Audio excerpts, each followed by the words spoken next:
So, good afternoon, classmates. Good afternoon, Madam Gladys. My name is Raymart Peter Camadas, and I will tackle about Badok by Carlos A. Angeles.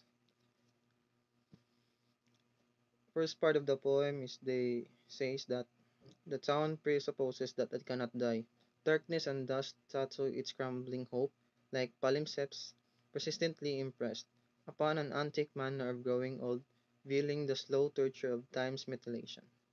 So it says that the passage paints a picture of a town with a deep-seated belief in its enduring existence even in the face of a decay. It personifies the town's hope as being tattooed by darkness and dust, indicating a persistent and indelible faith in its survival.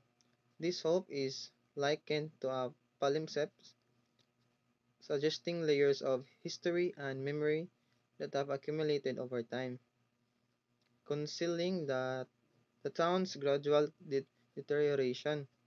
The phrase slow torture of time's mutilation vividly conveys the idea that time is slowly and painfully wearing down the town's vitality and integrity. Overall, the passage evokes a sense of resilience and determination in the face of inevitable decline. Next is the second part of the poem. It says that on the unyielding present, too delicately withdrawn as would snap, break, or unfold at last beneath the sun's luminosity, tattoo and theorem shall both endure in the mutilated hour. So it says that it suggests a tense and delicate balance in the present moment, as if it could break or unravel under the intense scrutiny of the sun's brightness. It conveys the idea that present is fragile and unyielding simultaneously. Tattoo and theorem refer to enduring symbols and knowledge, implying that these aspects of life persist despite the challenges presented by the mutilated hour. The passage captures a sense of vulnerability and resilience in the face of relentless passage of time.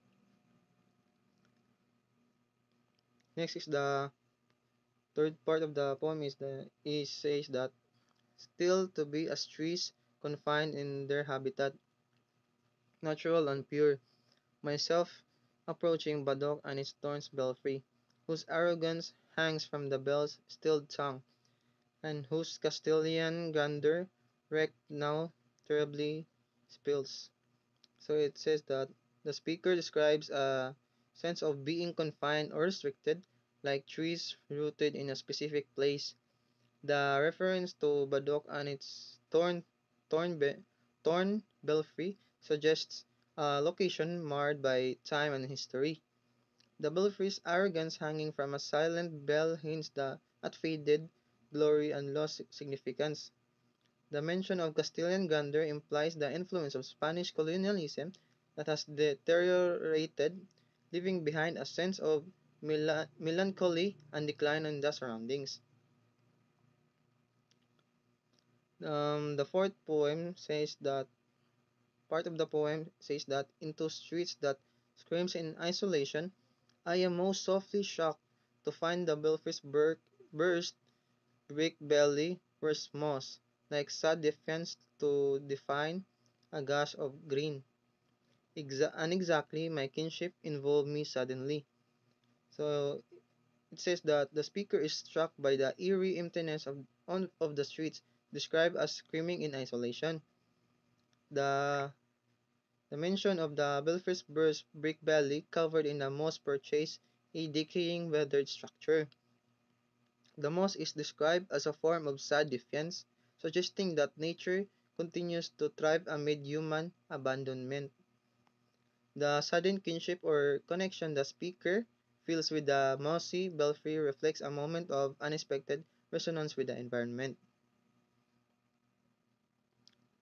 And the fifth part of the poem is I am aware or a beginning, a pattern for survival casually bared before the mindshield of indifference.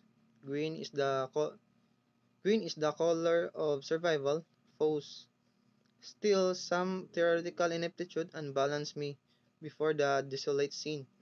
So, the speaker becomes consciously of a new beginning, perhaps a fresh perspective or insight. The idea of a pattern for survival suggests a fundamental understanding that's been unveiled, yet it's juxtaposed with the mindset of shield of different mind shield of the indifference, hinting at the challenge of remaining unaffected by this knowledge. The mention of green as the color of survival could symbolize hope or resilience, but the speaker admits to feeling somewhat out of the balance out of the balance due to theoretical ineptitude, suggesting that understanding and accepting this new beginning might be the complex process. Overall, the passage conveys a sense of awakening and introspection amidst an desolate scene.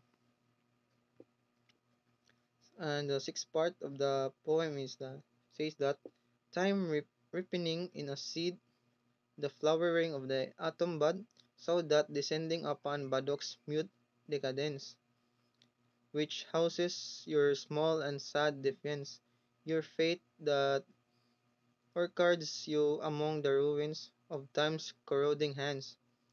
I find your grim defiance a most tragic poise. For if Jose green is the color of survival, so are the locusts clothed like grass. And it appears to explore the concept of time's unfolding and its impact on the speaker's perception. The analogy of time ripening in a seed and the flowering of an atom bud suggests the gradual but inevitable progression of events. The speaker then references Badok, mute decadence, where a sense of small, sad defiance, showcasing the endurance of a missed decay. Finally, the passage questions the significance of this defiance, implying that in a world where green symbolizes survival, even the locust camouflage as grass might have a role in the grand scheme of existence. It underscores the complex interplay of life, decay, and resilience. So, the meaning. The poem Badok by Carlos Angeles is a deeply emotional work that talks about loss and how time changes things. It it doesn't follow a strict structure and is known for its strong emotions and vivid images. The poem expresses the sadness of losing someone you love and how memories can linger even as time goes by. It reminds us that nothing lasts forever, and we all go through these feelings in life. So the imaginary transaction is vision.